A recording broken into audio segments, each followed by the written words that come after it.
बिस्मिल्लाहिर्रहमानिर्रहीम, अस्सलाम वालेकुम।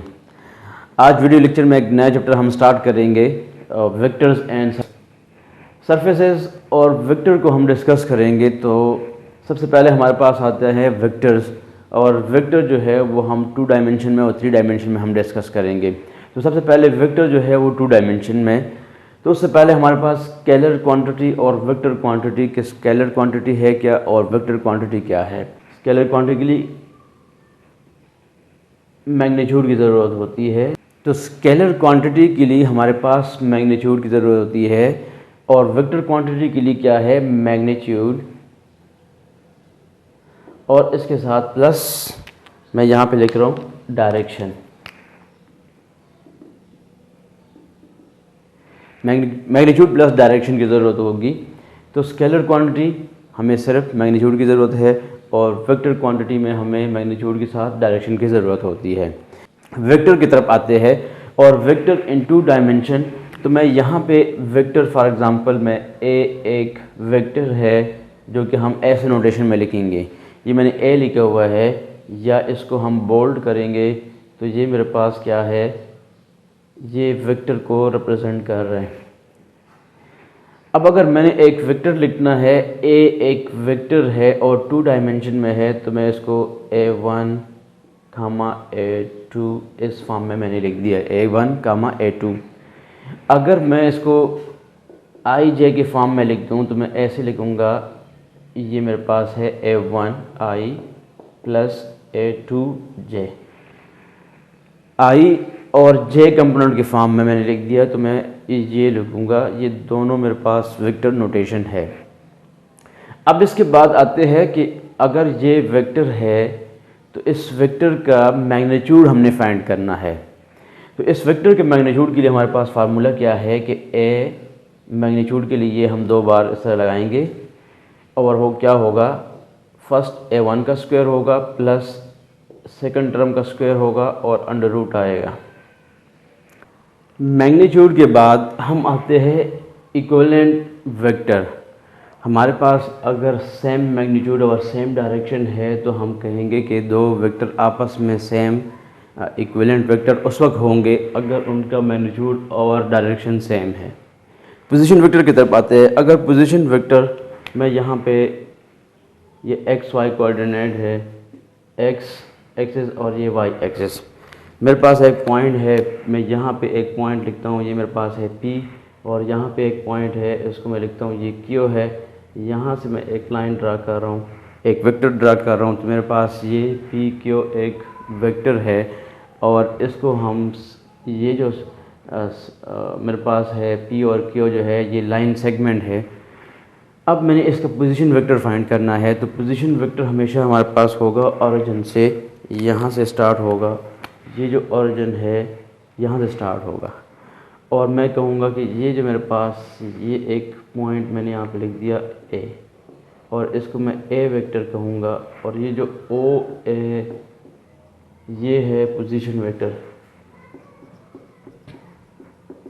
ये है पोजीशन वेक्टर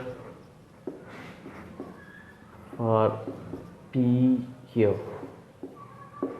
PQ जो लाइन सेगमेंट है उसके लिए हमारे पास जो पोजीशन वेक्टर है वो ये है। और ये हमेशा हमारे पास स्टार्ट होगा, यहाँ पे मैं लिखता हूँ ये a1, a2 है। पोजीशन वेक्टर हमारे पास ये एक पॉइंट P है। अगर इस पॉइंट में मैं यहाँ मेंशन करूँ कि मेरे पास ये जो पॉइंट है ये है x1, y1, और ये जो Q पॉइंट है, इस पॉइंट को मैं यहाँ पे लिख देता हूँ कि ये जो पॉइंट है वो है x1 plus a1, y2 plus a2, ये मेरे पास। तो जब मैं Q में से P को माइनस करूँगा तो मेरे पास a1 और a2 आ जाएगा। तो ये मेरे पास क्या है, a वेक्टर जो है वो मेरे पास पोजीशन वेक्टर बन जाएगा।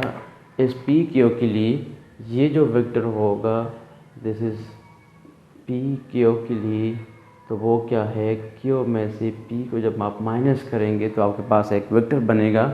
और ये वेक्टर हमेशा हम ओरिजिन से ड्रा करेंगे, तो इसको हम कहते हैं ये पोजीशन वेक्टर है। अब यूनिट वेक्टर को डिस्कस करते हैं कि if A is not equal to zero then the unit vector u that has same direction as A, जो हमारे पास ए वेक्टर है उसी डायरेक्शन में यूनिट वेक्टर का डायरेक्शन होगा।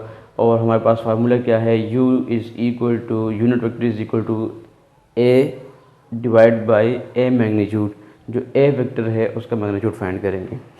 अब सबसे पहले हम इस थ्योरम को डिस्कस करते हैं यूनिट वेक्टर के बाद। अब इस थ्योरम को डिस्कस करते हैं, हमारे पास एक पॉइंट P1 है और एक P2 पॉइंट है, दो पॉइंट्स हैं। हमने R any point the vector A, ये जो वेक्टर ए है दो पॉइंट मेरे पास है और उन दो पॉइंट की करस्पॉन्डेंस एक वेक्टर बनेगा, तो उसको हमने ए कह दिया इन V2। इसका मतलब ये है कि vector space in two dimension, V2 यानी vector space in two dimension that corresponds to P1 P2, और ऊपर लिखा हुआ है एरो का निशान है, तो P2 में से P1 को माइनस करेंगे तो करस्पॉन्डेंस वेक्टर बनेगा, और उस वेक्टर को हम इस पॉइंट 1 और पॉइंट 2 के लिहाज से सॉल्व करेंगे। तो वो वेक्टर कैसा होगा, ये जो एक वेक्टर होगा इसका मतलब क्या है कि P2 में से P1 को माइनस करेंगे, so a vector is equal to x2 minus x1 और y2 माइनस y1। ये मेरे पास वेक्टर होगा जो करस्पॉन्डेंस वेक्टर होगा इन V2, क्योंकि V2 डायमेंशन में हम डिस्कस करते हैं। अब आते हैं एक्सरसाइज। ये जितना थ्योरी मैंने यहाँ पे डिस्कस किया हुआ है उस सारी थ्योरी को मैं यहाँ पे इस एक्सरसाइज के अंदर जो क्वेश्चन है उसमें मैं ये एक एक सॉल्व करूँगा इसको। तो मेरे पास दो पॉइंट्स P और Q मुझे गिवन है। नंबर क्या है कि स्केच करे P Q और Q P को स्केच करे। तो सबसे पहले हम नंबर ए को सॉल्व करते हैं। यहाँ पे मैं इसको सॉल्व करता हूँ सोल्यूशन, और सबसे पहले मैंने क्या करना है, यहाँ पे मैं ये x एक्सिस है और ये y एक्सिस है। पहला पॉइंट क्या है, P माइनस 3 और 2 है। P मेरे पास क्या है, P माइनस 3 और 2 है, यानी x की वैल्यू आपके पास है 3 और y की वैल्यू क्या है आपके पास 2 है। तो ये मेरे पास है माइनस 3। यहाँ पे मैं पॉइंट लिख देता हूँ कि ये 2 है। तो ये जो पॉइंट होगा यहाँ से ये पॉइंट और ये पॉइंट आएगा, तो ये मेरे पास पॉइंट बन गया P। अब ऐसे ही मैंने फाइंड करना है Q। तो Q की वैल्यू क्या है 2 और 4। इस x की वैल्यू क्या है 2, तो यहाँ पे मैं लिखता हूँ ये 2, और y की वैल्यू 4 है तो पॉजिटिव है, तो यहाँ पे मैं लिखता हूँ ये 4 है। अब ये जो पॉइंट है ये यूँ जाएगा और यहाँ पे आएगा, यहाँ तक पॉइंट आ गया मेरे पास Q। दो पॉइंट मेरे पास आ गए। P और Q को हमने x y कोऑर्डिनेट में शो कर दिया। अब हमने क्या करना है कि वही स्केच P और Q। मैं यहाँ से एक लाइन ड्रा करूँगा, ये मेरे पास एक लाइन सेगमेंट ये बन गया। ऐसे ही यहाँ पे ये मेरे पास पहला पॉइंट है, वही मैं लिख रहा हूँ P, ये पॉइंट है, और ये जो पॉइंट मेरे पास Q है। तो अब मैं इस लाइन को आपस में मिला लेता हूँ। ये मेरे पास Q से P डायरेक्शन में जाएगा, तो यहाँ पे Q और ये P। ये पॉइंट मेरे पास जो वैल्यू है वो है माइनस 3 2, और ये जो पॉइंट है मेरे पास वो है 2 और 4। पार्ट ए हमने सॉल्व कर दिया, स्केच कर दिया हमने। अब पार्ट बी की तरफ आते हैं, और बी पार्ट में क्या है कि find a vector A and vector B in V2 that corresponds to the P Q and Q P। तो सबसे पहले मैं यहाँ पे लेता हूँ कि ए जो है वेक्टर है इन V2, और ये करस्पॉन्ड कर रहा है टू P Q। तो हम कैसे फाइंड करेंगे, a vector is equal to P Q। इसका मतलब ये है कि Q में से P को हम माइनस करेंगे। सो Q में से P को जब मैं माइनस करूँगा तो फार्मूला क्या है, x2 माइनस x1 कामा y2 माइनस y1। ये मेरे पास फार्मूला है जो यहाँ पे मैंने लिखा हुआ है। अब यहाँ पे मेरे पास ए वेक्टर जो है वो यहाँ पे मैं लिखता हूँ मेरे पास x2 यानी जो क्यू है उसको मैंने उसके जो पॉइंट होंगे वो x2 होंगे। क्यू में से मैंने p को माइनस करना है, तो देखिए ये आपके पास, मैं यहाँ पे इसके ऊपर लिख देता हूँ, ये आपके पास है x1 और ये y1, ये x2 और ये y2। अब 2 में से 3 को मैं माइनस करता हूँ तो मेरे पास आ जाएगा 2 माइनस और एक माइनस 3 यहाँ पे, ये काम आ जाएगा। और फिर उसके बाद y2 में से y1 को माइनस करते हैं, सो 4 माइनस 2 और ये आ जाएगा। सो ए वेक्टर हमारे पास आ जाएगा 2 minus into minus plus, 2 plus 3 is 5 कामा 4 में से 2 माइनस करेंगे तो ये 2 आ जाएगा। एक वेक्टर तो हमने निकाल दिया। बी जो करस्पॉन्ड करेगा, मैं यहाँ पे लेता हूँ कि बी जो है वो इन V2 और वो करस्पॉन्डेंस वेक्टर है टू QP।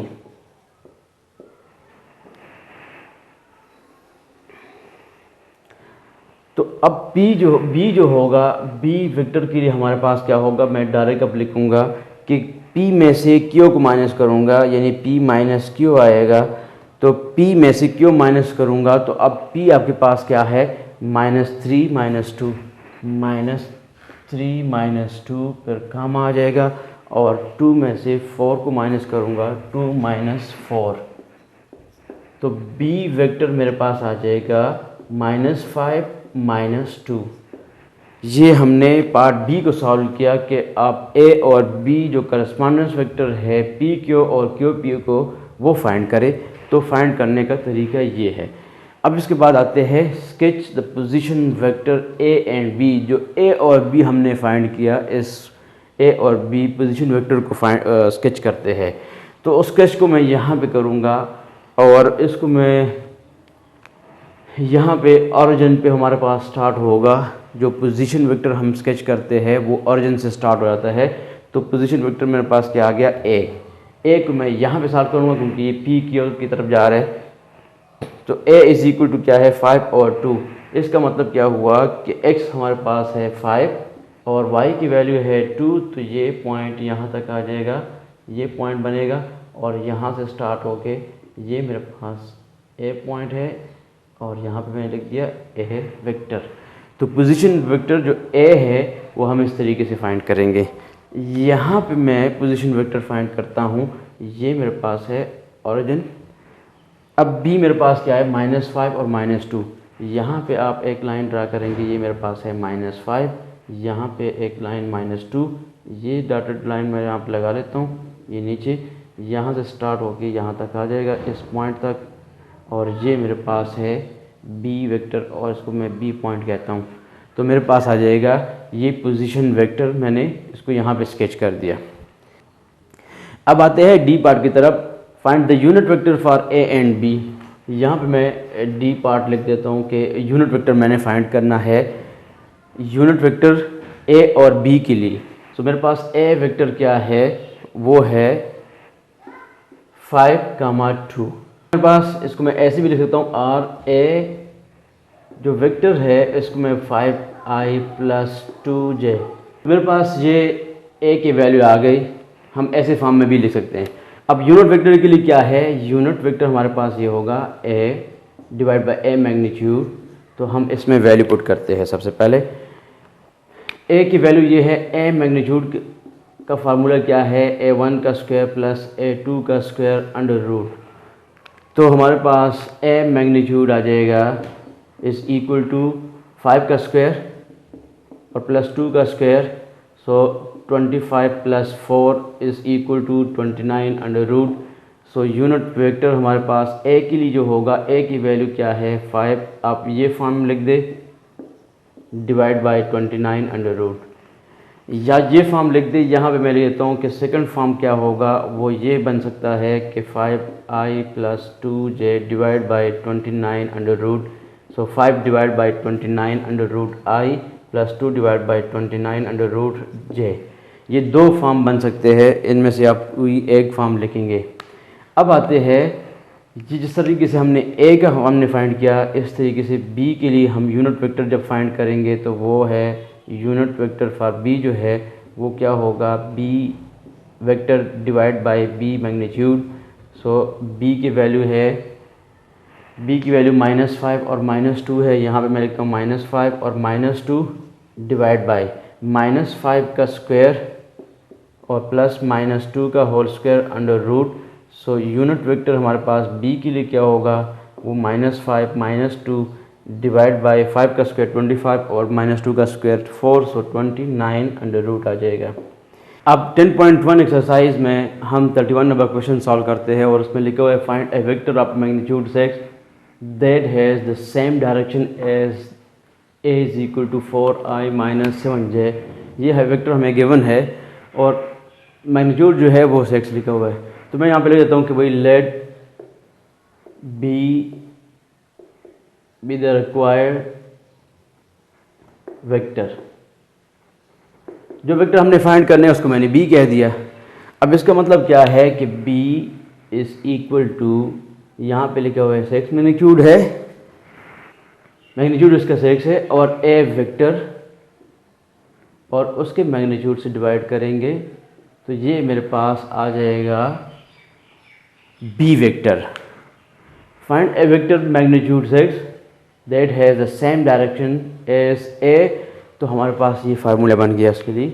तो अब इसमें वैल्यू पुट करते हैं, इसको मैं इक्वेशन नंबर 1 कह रहा हूँ। a वेक्टर है और वो है 4i माइनस 7j। इसका a मैग्नीट्यूड मेरे पास क्या आएगा, वो है 4 का स्क्वायर प्लस -7 का स्क्वायर अंडर रूट। सो ये हो जाएगा 16 plus 49 under root is equal to 65 under root. ये आ गया मेरे पास। अब इसमें वैल्यू पुट कर देते हैं। So b is equal to 6 multiply by 4i minus 7j divide by 65। अब इसको मज़ीद सिम्प्लीफाई करते हैं। 24i minus 42j divide by 65 under root. b is equal to क्या होगा, 24 divide by 65i and 42 divide by 65 under root j। ये मेरे पास वो वेक्टर आ गया। तो ये मेरे पास जो रिक्वायर्ड था उसको हमने फाइंड कर दिया। अब मैं यहाँ पे लिखता हूँ कि मेरे पास अगर एक वेक्टर है एक वेक्टर है a1i प्लस a2j और b एक वेक्टर है b1i प्लस b2j। ये दो वेक्टर है मेरे पास। तो हम ऐसे कर सकते हैं कि a वेक्टर को मैं b के साथ ऐड करूं तो मेरे पास क्या होगा, a1 प्लस b1 और i कंपोनेंट के साथ ऐड होगा और j कंपोनेंट के साथ ऐड होगा। यानी i कंपोनेंट जो है ये इसके साथ ऐड हो जाएगा और ये जो j कंपोनेंट है ये j के साथ ऐड हो जाएगा। और इस तरह हम लिख सकते हैं। अगर हमने सब्ट्रैक्ट करना है a माइनस बी तो यही फार्मूला होगा, माइनस साइन साथ आएगा। फॉर एग्ज़ाम्पल मेरे पास a एक वेक्टर है और उसको मैं लिखता हूँ 0 और -1 लिख रहा हूँ और b एक वेक्टर है वो 2 है और वो 3 एक, और मैंने फाइंड करना है a प्लस बी। तो अब मेरे पास ये नोटेशन और वो नोटेशन दोनों एक जैसे है। a प्लस बी मैंने फाइंड करना है। सो मैं यहाँ पे लिखूँगा ये 0 है और 0 plus 2 comma -1 plus 3। So a plus B is equal to 2 comma और ये हो जाएगा 2। अगर मैंने फाइंड करना है कि b माइनस a को मैंने फाइंड करना है तो उसके लिए भी यही होगा, b में से a को माइनस करेंगे। सो 2 माइनस 0 फिर कामा 3 माइनस -1 और ये मेरे पास 2 कामा और 3 प्लस 1, सो 2 कामा 4 ये मेरे पास आ जाएगा। तो अगर वेक्टर इस फॉर्म में गिवन है तो फिर उसका सोल्यूशन ऐसे फॉर्म में होगा, अगर वेक्टर ऐसे फॉर्म में है तो उसका सोल्यूशन इस फॉर्म में होगा।